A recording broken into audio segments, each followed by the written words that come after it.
I think so much of this review is going to come down to what makes a con and what makes a summit.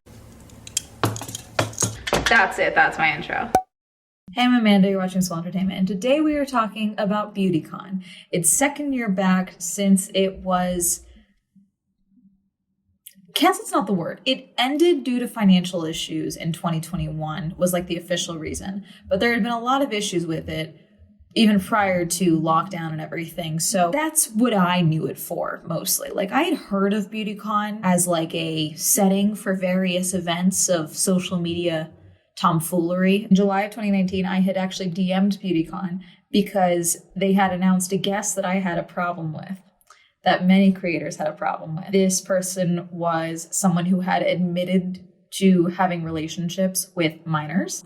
It's Romeo Lacoste. I thought it was ridiculous. And I literally DM'd them. I was like, allegations of predatory behavior towards minors have come to light, some of which he has admitted to. As your event is attended by a good deal of young women, I wanted to simply bring this to your attention. And then I linked an article talking about the allegations. He replied saying that he had been taken out of their lineup. So that was my personal connection to Beautycon. Then when it was announced last year, I think it just didn't work out time-wise. And then this year I had forgotten about it. A few of my friends had brought it up to me like, oh, it's coming back this year. Like, do you want to go? Are you going to review it? Like things like that. But that was months ago. And then it wasn't until I got an Instagram ad telling me 2 days before the event that they were going to have a gift bag with like $900 worth of product in it for VIPs, that I was reminded of Beautycon and I bought my ticket. Like the only advertising I saw for it was advertising the gift bag for VIP. Well, really quick, let me tell you about the sponsor for today's video, Lilo. The holidays are fast approaching and it might be time to indulge in a gift that keeps on giving. Whether for someone else in your life or for yourself because you have zero plans to date for the next couple of years. And look no further than Lilo's incredible deals on premium pleasure toys. Lilo has an incredible Black Friday sale coming up. And the best part is the code they gave me for you guys is actually stackable with these discounts. Obviously, this is an online Black Friday deal, so these deals will be for a limited time only. So if there's been any toys or products that you've been thinking of treating yourself with, now would be the time to do so. Now, Lilo is my version of adult Santa Claus and sends me the best gifts, and that includes the Enigma Double Sonic, a sleek premium design that comes in 2 different colorways. Without making direct contact, the Enigma Double Sonic Waves actually sends fast yet gentle clitoral stimulation for immense pleasure. Fully flexible so you can get the most comfortable angle for you. And if you would like, with an app connection, you unlock 2 additional modes. Give yourself the gift of pleasure this holiday season and Black Friday and use code SWELL15 to get an additional discount of 15% off on your purchase. You can go ahead and click the link below. And again, use code SWELL15 to get 15% off your purchase. And thank you again to Lilo for sponsoring this video. My confirmation, yeah, so like literally 4 days before the event is when I got my ticket. So for VIP, it's 2-day VIP ticket. $335.05 was the total for my VIP ticket for a ticket that cost $290. So an extra $35 in fees. Kill me. Yes, this video looks like this and sounds like this. I filmed it in my hotel room in Las Vegas for SEMA because I forgot my travel mic. My apologies. The information is what's important though, so I think you guys can survive one hollow sounding video. What did VIP get me according to their list? It got us access to their VIP lounge, the VIP goodie bag, as well as we were supposed to get access to the con itself an hour before everyone else, before general admission. And I believe that was everything. I should also note that when it comes to Beautycon, my perception of Beautycon, like I said, was mostly from that of an online viewer, okay? Not someone that had attended the event. But my perception of the event and the perception that I got from my friends who have either worked with brands that were a part of Beautycon or have been invited as influencers is that it was VidCon, but beauty products. Like it was very much a convention. And that's how I always viewed it when I watched people's vlogs and things like that. So then to go to this event and be in line with people who had gone last year that were like, oh, this venue is way bigger than last year. Like this is going to be way bigger. And I was like, oh, okay, like cool. It's like they were telling me about last year. They were like, yeah, we were sardined in there last year. I think there's going to be way more brands and things like that there. I was like, oh, okay. So parking was, I believe, $15 on top of everything else. And then waited in the VIP line. They did check my bag. They metal detected me. Great. And then I went over to registration. Registration seemed to be a bit of a tricky process. It was like 9 o'clock on the dot at this point. So I don't think I I got in until like 9:15, 9:20, just because of some delays with registration and like trying to figure out which badges to scan and things like that. So scanned my ticket, gave me the VIP wristband that I was supposed to wear all weekend, and then a gold wristband that they were going to cut off once I got my goodie bag. You get one goodie bag per VIP person, which is understandable. I'm fine with a, very basic wristband thing. But also the wristband is interesting because they did also check it off on their list for the actual VIP tickets. So that's, I don't know, streamlining something. Okay. And then they had elevators that go up as well as stairs. I just took the stairs up, and then I went into one of the most hostile venues I have ever seen for a beauty event. This venue was such an interesting choice. And by interesting, I mean, it was confusing. Like, it was truly odd choice. When I think beauty, you think fairly feminine industry, soft, vibrant, maybe chaotic, artistic, florals. You've got, vanilla. You've got various scents. Like, I'm sure you all have something like you see maybe in the beauty industry, you picture yourself, maybe you picture like what you want to see in the beauty industry, beauty related, like skincare, smooth, soft, texture, things like that. Various words are coming to mind. Do you think industrial concrete, unfinished floors? Do you think hostile architecture? Because that's what this venue, it was truly fascinating. And it's like, I've talked about, a venue's a venue. I've talked about fan conventions that happen in a hotel floor. I've talked about venues that are just like outdoor spaces and things like that. I've been going to quite a few beauty events lately. I just recently went to a Smashbox event, went to a Clarins event. I've been getting invited to more things like that. It's interesting because there is so much money in the beauty industry, and they all do such an intense job of like, especially product launches and things like that, like really going all out.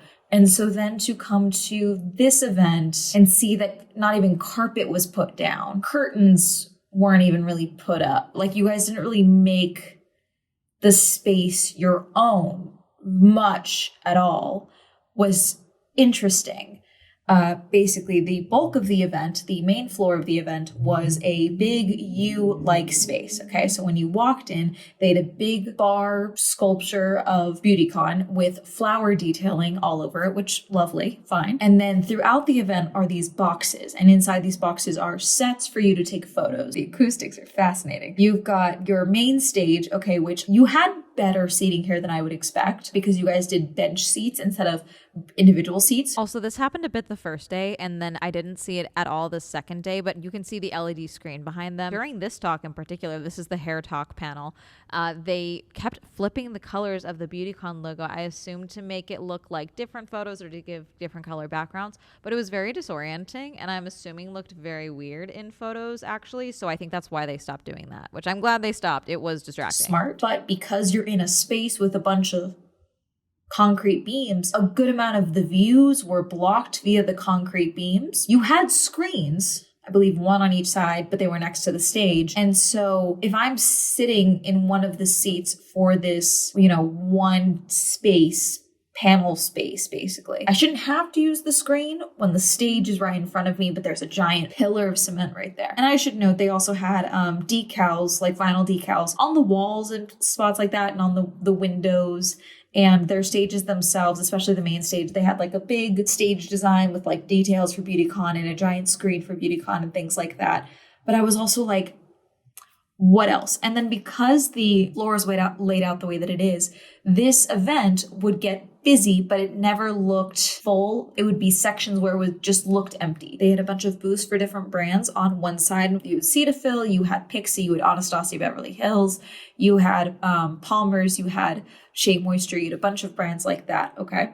And then people were lining up to go and get their products and things like that. And that's one of the reasons that I think VIP was worth it, because that first hour, it is significantly less people. So I was pretty much able to get to every single booth that was there within that first hour, that first day. That second day was a race day. So I didn't end up coming till about noon, but I had already gotten every product that I would have wanted that day before, so not a big deal for me. The VIP was worth it for that extra hour alone, honestly. Where they had these laid out, it didn't utilize the space well at all. The first day, they had one booth that was tucked around the side so that you couldn't even see that there was another booth there, but they didn't have the booths like up against the windows, like There was nothing behind them or to block them off so that people could just kind of mill around. It wasn't a good utilization of the space. You shouldn't have just like a copious amount of space around. If they were just using this extra amount of space surrounding these booths as line control space, I would understand that. But most of the time they didn't do that. They just had the line like coagulate in front of it, which fine. It does make it look busier. I'm sure it looked great in a couple of photos, but it just could have been laid out better in that regard. And again, just adding carpet. I know it's a big space, but this would have helped so much of the sound issues if you just had carpet. And then also like a cute pink carpet or green, anything, purple, something fun and colorful would have made such a difference in this space. I probably wouldn't have even mentioned that everything was concrete. If you had just added a carpet or a rug or a vinyl, anything to the floor, I would have ignored the walls. I would have been like, oh, I guess that's the space they're in. But look at this purple carpet. Like, it would have been great. Is that expensive? Yes. But you also can't tell me that with an average of $335 tickets for VIP, general admission, I'm not certain what it was off the top of my head, but there was quite a few people for VIP. I was told, I don't know if this is the same thing this year, but to be a part of the gift bag, because a lot of brands that were inside the gift bag were not present at Beautycon, whether it was as a panelist or as a booth or anything like that, they weren't there. I've been told that not only do they provide the product, but in some instances they pay to be a part of that gift bag because the gift bag is such a big deal. Now, I don't know how true that is or how true that is for modern Beautycon, because this has been, my understanding is, rebought by another brand and then turned into what this is. But that is something that would not surprise me. But again, it's just, you're making a lot of money. I know events are expensive, but like, we got to add something. Like overall, for what this event was, I want to make it abundantly clear. I don't think this was a convention. I don't think this was a con. I think you used the name Beautycon because you bought the name Beautycon or whatever, and that's what you put on. But this was a summit more than anything that had a lot of free product, which was great. This event is very much on par with an event that I actually went to in 2022. I want to say it was called the Credo Clean Beauty Summit, honestly. Credo is a online retailer that is all for like clean beauty products and things like that. Actually, a pretty great website. I'm not at all affiliated with them, but a few years ago they did their beauty summit. I don't know if they've done it since, but they did it at a venue in downtown LA. Credo was cramped in this space, but also they had utilized this space so well. Yes. Was it a little crowded?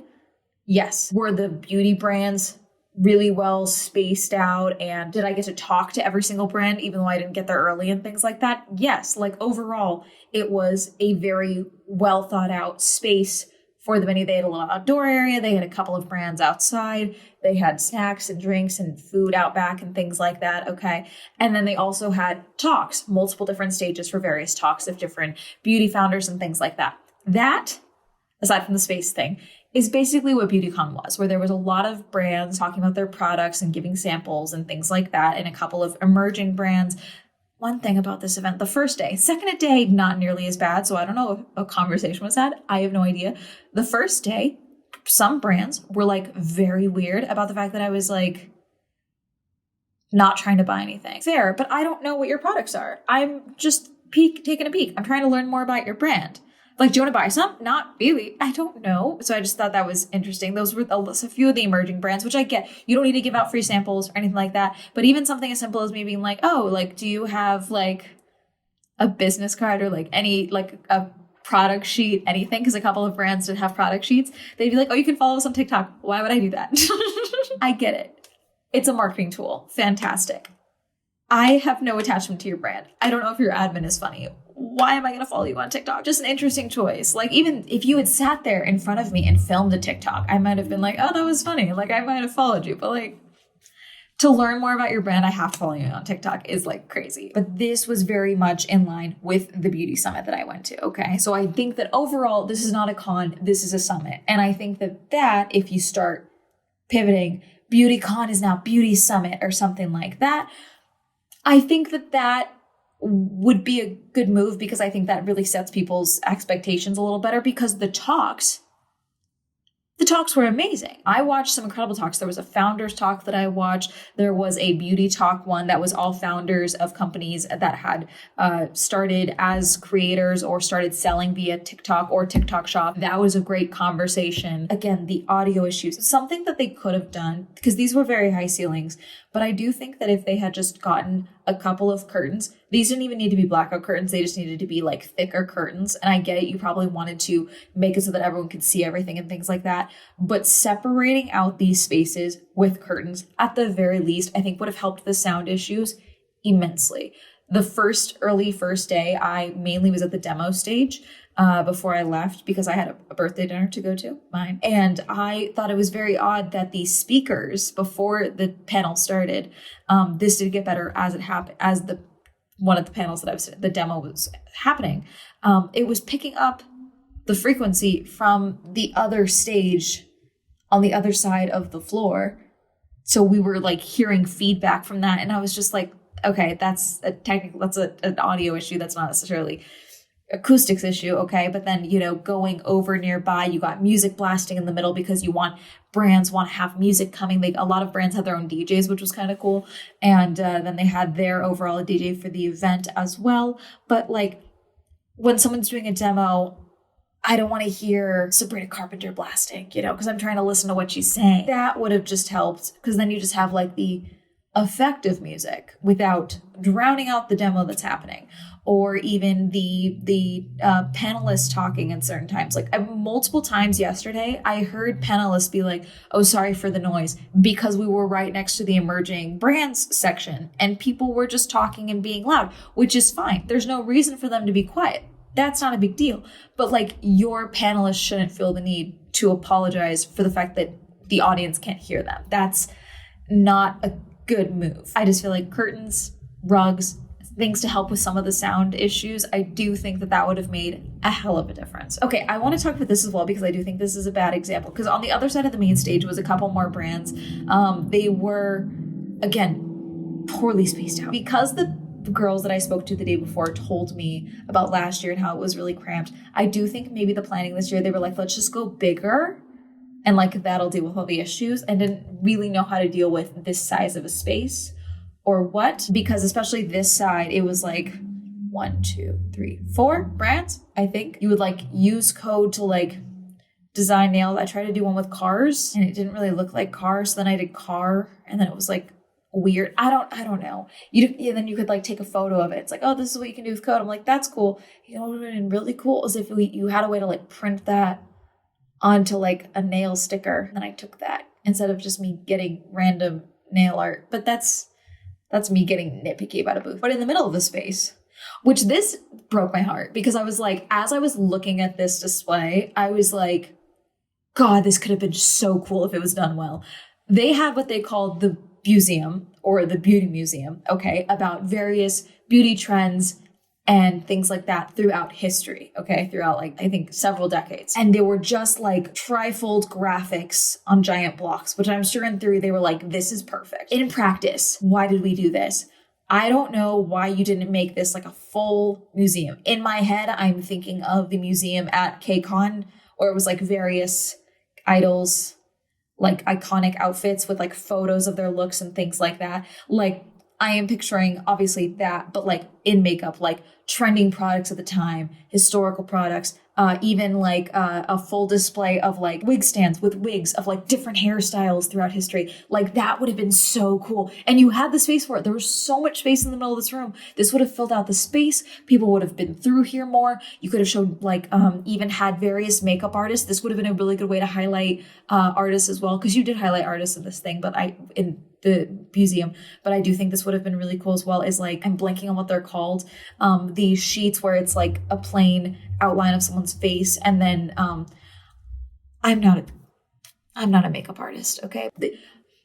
A beauty sheet, that's not right. I don't know what they're called, but I was like, that would have been really cool to show, like getting like a handful of different makeup artists to be like, oh, hey, here is this style of makeup from this time period. Like, can you do your take on this look, or like try and recreate this look with like your modern products or something? Like there would have been something, there's something there. I'm telling you, I'm like, that would have been so cool. And so it was just like images on boards, which I'm sure great for transport.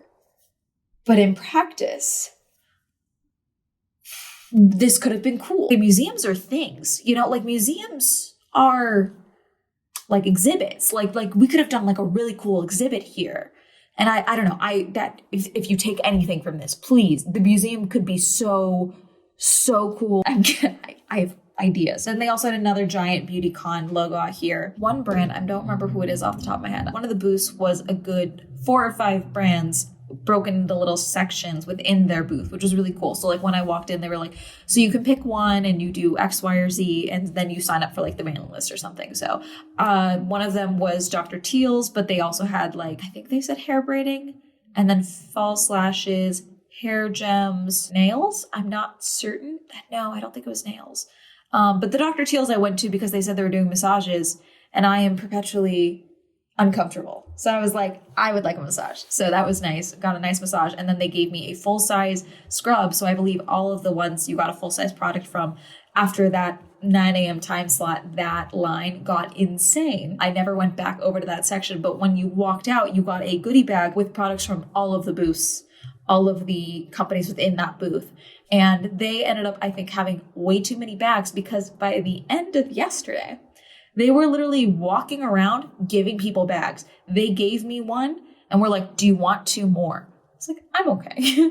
Listen, I like free product, but at a certain point, you got to know when to cut it off for myself. And so I got like 2 of those bags from them, which was nice. And I don't know how many others. Oh, JVN also, I got like 3 of their bags that they were giving out. And I don't know if that's an attendance issue. I don't know if they told them way more people were going to show up. So the lounge, they had some breakfast for us. They had like breakfast burritos, hash browns, things like that. They had a photo spot. They had a spot for smart water and vitamin water that were just free that you could grab. So I got smart water and things like that. And then by day 2, at a certain point, like the vitamin water thing had been taken away. I assume it was empty, and they stopped replenishing the smart water. So I don't know what the deal was, but there was a bunch of like seating spaces and things like that. It was well lit. There was no music in there, which I'm assuming was intentional, but also this felt like a vibey space. A very low volume music would have been fine. It doesn't need to be a rave, but like something so it's not just awkwardly quiet. I think that would have been fine. Outside of the lounge, okay, that was the VIP lounge, by the way, was the food court across the way. Now, I don't know if they did a good enough job of advertising that there was a food court here, but there was a food court. Felt like it was in a parking garage. Like, I sent my friends photos that had been to Beautycon previously, and they were like, where are you? I was like, Beautycon. They're like, that is not Beautycon. I was like, I am at Beautycon. Yes, I am. Something that I thought was annoying. This pissed me off yesterday in particular. At one point, I had a headache because I was tired from being up late, time change, and F1 because, of course, I just think I need a soda or something to like deal with my headache because sometimes that works. So I go in there and I'm looking for a soda. I'm checking all the booths. Tell me why the set price for the whole event for water and soda was $5. What? And like, sure, there was free waters with smart water, but I was also like, what? I wasn't even going to get a water, but I was like, why is a water $5 and a soda $5? That's one of the most criminal things. It's so stupid. I was able to go inside the lounge. The lounge was a cash only bar. I have to check. I don't know if they told us that the bar inside of the VIP lounge was cash only, but that would have been something that I would have liked to know just in case. A cup of soda there that was basically the equivalent of a can was $2. I'm sorry, if you're gonna have a bar, I get it. Alcohol, charge for that, okay? You wanna cap people? Cool. Non-alcoholic drinks should be free if I am paying $335 for a ticket. If I'm in a lounge, they had free coffee, and obviously they had free waters and things like that, but anything non-alcoholic, that should be covered in my ticket price at the very least. Honestly, the first day, I really felt like I got everything I needed for this review. I had seen everything. I got all the products. I went to all the booths. I had the experiences that I had had. And I was like, do I need to go back? And then I was like, no, I need to, because on Sunday in the afternoon, Law Roach was going to be speaking. I adore Law Roach. I'm obsessed with every look he and Zendaya do. I love the work that he's done throughout his career. I really wanted to see him speak, especially because I know he has his book coming out. So I really wanted to hear him talk. His panel was, of course, at the end of the day, because they know what they're doing. Smart. But person that you know is going to have the biggest draw at the end of the day. So like I said, I went to a bunch of panels, and a lot of the panels were very great. That is something that I want to make abundantly clear. These panels, these conversations, these moderators, fantastic. Something as well that I would add to this venue, this event in general, something that like you could have one or two people monitoring, you know, to keep track of, but like having like a space that was just a glam space, like out on the floor. Okay, so like people could go and like fix their makeup, brush out their hair, like mirrors, maybe some hairspray, maybe some combs, because you're at a beauty event, you're trying a bunch of different products, okay? But maybe you tried something that you kind of don't like and you kind of want to take it off. Like something that to have so that like, yes, you could do it from the booth, but also it's something else to do.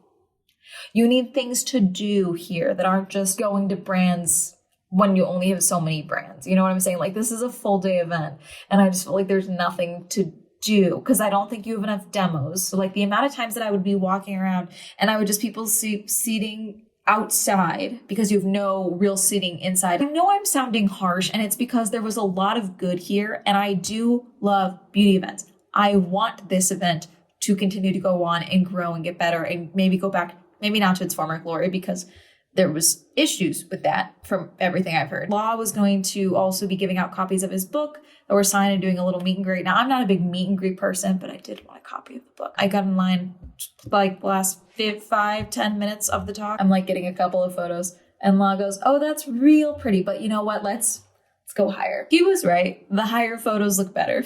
And then they handed me a copy of the book. So I left. All in all, will I go back again? Yes, just because I do want to see if they learn, since the one thing that I did hear, it's like, oh yeah, no, there's way more space. We were starting last year, but I don't know how I think they thought more space as better versus more spaces. Yay, we have more to do with this. Like we can play more with the spaces and things like that. So it'll be interesting to see how it does next year. You get a lot of products. So I got $900 worth of product about for the goodie bag itself, not to mention probably an extra $300 of product, if not more, from the various booths that I went to and things like that. Now, that's consumer level. So like what I would buy it in the store, would it cost that? Yes. Does it cost that for the brands? No. If I buy a concealer for $28, it does not cost that brand typically $28 to make. So just something to know. But I did get a lot of good full-size products and talk to a lot of cool brands and things like that. That was interesting. I filmed myself going through the whole bag of products, so I don't know if we're going to use any of that in here. But like, there was a lot of products in that bag. Something that I think would have been very, very cool, maybe, something to possibly add in the future is maybe a makeup donation setup. Maybe partnering with a local shelter or a handful of them, especially here in LA. That could be really cool, where if anyone brings in like a certain amount of products to donate or anything like that, they get like raffle tickets maybe to win VIP bags. That could be fun. And then also like a really good way to like give back on top of things. So that could be good. I like the variety of talks. But I do wish there was more talks, you know, like the quality, great. Quantity, I think there could have been more. Same with the demos. But I also just think like one demo space where it's like people are doing things like, oh, I'm a professional. This is what I do on my clients, like that type of thing. And then a demo where it's like self demos where it's like, oh, here's how I do my makeup. And it's literally people doing it on themselves, because I think that's a whole different ballgame. And that's how a lot of people learn. We've seen this in the beauty space with social media, with like hair talk and beauty talk, as well as, you know, beauty YouTube and all of that, with like people who their best way of learning is seeing someone do it on themselves so they can literally copy what they're doing on themselves to themselves. You get what I'm saying? So I just think like a self demo stage would be great. If you're going to use this venue again, please do more to it. A vinyl on the wall is not going to cut it. More flowers, more things. Anyways, that's going to be it. Have you ever been to Beautycon? Have you gone to Beautycon of days past, pre-lockdown? Did you go to Beautycon last year? Did you go to Beautycon this year? Did you see me and you were like, oh God, Swell's working, I can't come and say hi? Let me know. Comment down below. Reminder to stream on Twitch. Reminder that Swell Entertainment is now available on Spotify. Reminder to use code SWELL for 10% off gamer subs. Shout out to my channel members. If you'd also be a channel member, you can go ahead and click join down below. If you'd like to follow me on all my social media, that'll be all up here. And that's going to help all the day. Goodbye.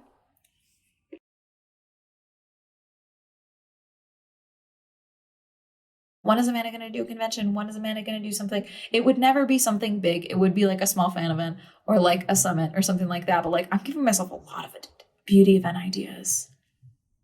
I'm having thoughts.